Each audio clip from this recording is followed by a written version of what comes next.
Американскиот председател Трамп го зголеми нивото на нападите врз медиумите, свртувајќи се против телевизиската мрежа NBC, на која и се закани дека ќе ја оспори незината лиценца за емитување. Тој на Твитер напиша: "Со сите лажни вести кои доаѓаат од NBC и мрежите, во овој момент е соодветно да се предизвика нивната лиценца. Лошо за земјата."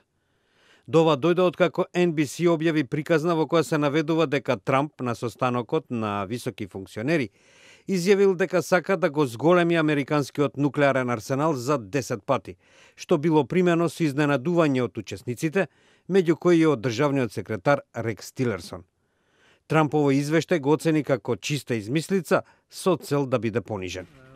Тој тоа го повтори на средбата во Вашингтон со канадскиот премиер Џастин Трудо. No, I never discussed increasing it. I want it in perfect shape. That was just fake news by NBC, which gives a lot of fake news lately. Трамп веќе неколку месеци ги напаѓа медиумите за лажни вести, но се чини дека ова е прв пат тој да предложи запирање на емитување на една телевизиска мрежа.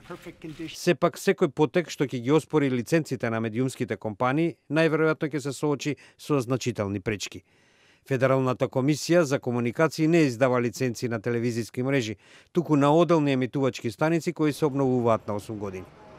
Познатиот адвокат за уставни прашања Флојд Абрамс вели: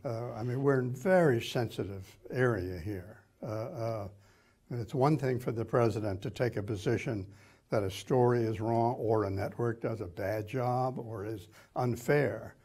But when you start talking about lifting their license, which means silencing them, putting them out of business, it's a most direct sort of threat to the First Amendment.